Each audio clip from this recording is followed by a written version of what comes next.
Dans les couloirs de la Victoria Noble Academy, tout le monde connaissait Nana. Elle n'était pas seulement l'élève la plus brillante du lycée, mais aussi la plus admirée. À 16 ans, elle était déjà une légende parmi ses camarades. Toujours impeccable, toujours première de sa classe, elle incarnait l'excellence parfaite. Chaque matin, son réveil sonnait à 5h30. Sans la moindre hésitation, elle se levait, ouvrait ses rideaux et laissait la lumière du matin baigner sa chambre au ton pastel. Son uniforme, soigneusement repassé la veille, était posé sur sa chaise. Elle l'enfilait avec des gestes précis, arrangeant sa jupe plissée bleu marine et ajustant sa chemise blanche immaculée. Puis venait le rituel des cheveux. Longs, noirs comme l'ébène, ils glissaient entre ses doigts alors qu'elle les attachait en 2 chignons symétriques, fixés par des rubans discrets. Elle n'avait pas besoin de maquillage. Son visage lumineux, sa peau parfaite et ses grands yeux sombres suffisaient à captiver l'attention. À 7 heures précises, elle quittait la maison, son cartable bien rangé, ses manuels soigneusement classés. Dès qu'elle franchissait les grandes grilles en fer forgé de l'académie, un frisson parcourait les couloirs. Regarde, c'est Nana. Toujours impeccable. Toujours parfaite. Les murmures se répandaient sur son passage, mais elle n'y prêtait pas attention. Son regard restait fixé droit devant. Son seul objectif était la réussite scolaire. Dans la salle de classe, elle occupait sa place habituelle au premier rang, juste en face du bureau du professeur. Son stylo prêt, son cahier ouvert, elle absorbait chaque mot, chaque information comme une éponge. Quand un enseignant posait une question, sa main fusait en l'air avant même que quiconque ait eu le temps de réfléchir. Ses réponses étaient toujours précises, claires, développées. Excellent, Nana. Comme toujours, un raisonnement impeccable, la félicitait M. Oka, son professeur de littérature. En mathématiques, M. Thompson lui lançait souvent des regards admiratifs. Tu as un esprit brillant, Nana. Tu es un modèle à suivre. Ce que Nana ignorait, c'est que sa beauté troublait ses enseignants. M. Thompson, habituellement sûr de lui, bafouillait légèrement en lui expliquant certains problèmes. M. Oka, quant à lui, prenait son temps lorsqu'il corrigeait ses dissertations, admirant sa calligraphie élégante et ses réflexions profondes. Mais Nana n'y prêtait aucune attention. Tout ce qui comptait pour elle, c'était son classement. Après les cours, tandis que les autres élèves couraient vers les clubs ou discutaient entre elles, Nana restait en classe. Ses yeux parcouraient sans relâche les pages de ses manuels, traquant la moindre information qui pourrait lui donner un avantage. Cette soirée-là, alors que le soleil déclinait lentement, projetant des ombres orangées sur les murs de la salle vide, elle était encore plongée dans un ouvrage de littérature classique. Elle ne remarqua pas la silhouette à la porte avant qu'une voix ne l'interpelle. « Nana, tu es encore là ?» Elle leva les yeux et vit Esha, une camarade de classe, adossée au chambranle de la porte, un sourire en coin. « Oh, salut Esha !» répondit-elle calmement. « Je voulais juste terminer quelques lectures supplémentaires. » Esha secoua la tête et s'approcha. Elle posa un regard moqueur sur la pile de livres entassés sur le bureau de Nana. « Franchement, Nana, si j'avais ton visage, je ne me fatiguerais pas autant à étudier. » Nana fronça les sourcils. « Qu'est-ce que tu veux dire ?» Esha s'assit sur un bureau voisin, croisant les bras, un éclat amusé dans les yeux. « Tu n'as jamais remarqué comment les professeurs te regardent ?» demanda-t-elle, sa voix teintée de malice. « Regarde M. Thompson. Il devient nerveux quand il te parle.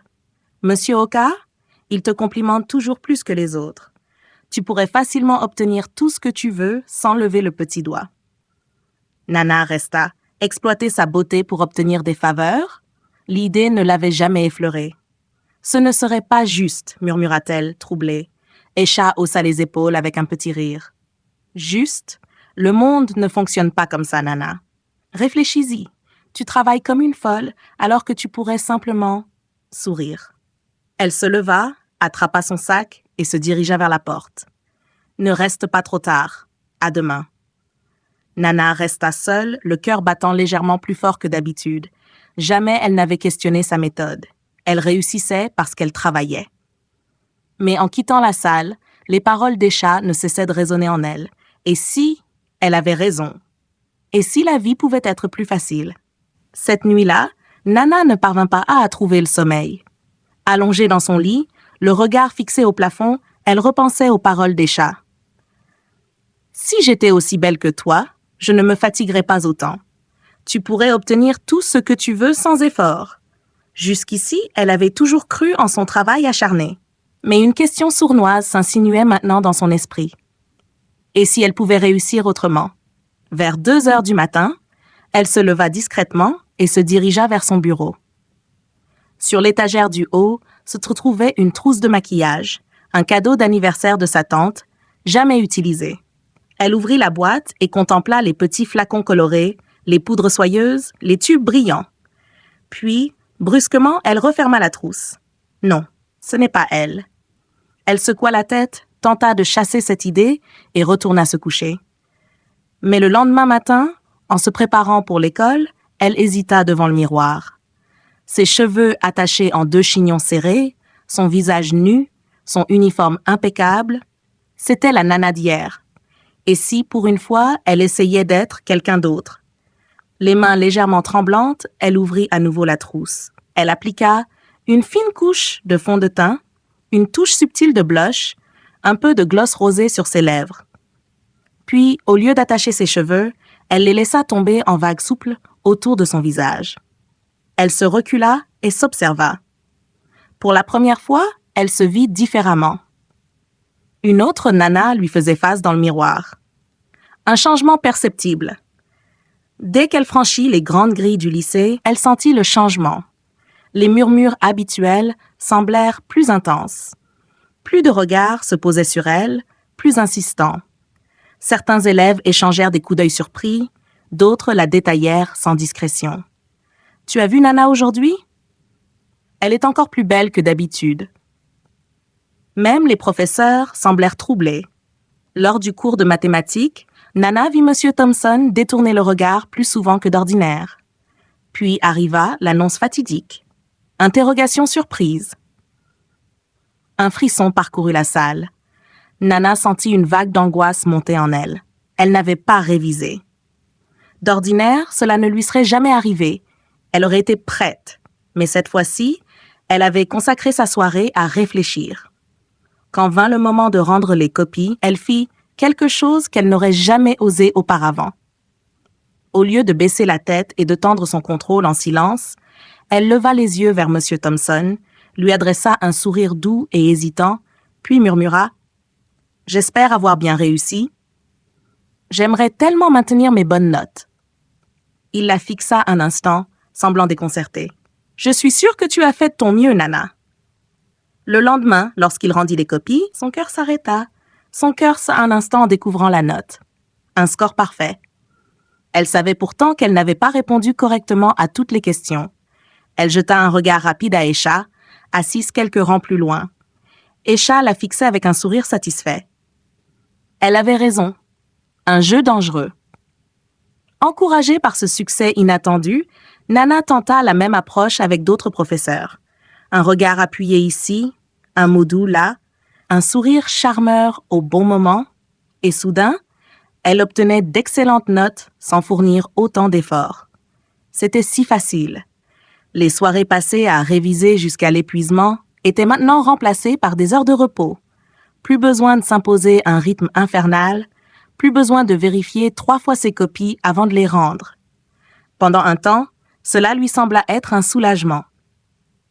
Mais elle ne remarqua pas immédiatement que les choses changeaient autour d'elle. Ses camarades commencèrent à la regarder différemment. Avant, elle inspirait le respect. Maintenant, elle suscitait le doute, l'envie, voire le mépris. Nana ne révise plus autant et pourtant, elle a toujours des notes parfaites. Tu crois qu'elle reçoit un traitement de faveur? Elle fait quoi exactement pour mériter ça? Nana entendait ces murmures, mais elle les ignorait.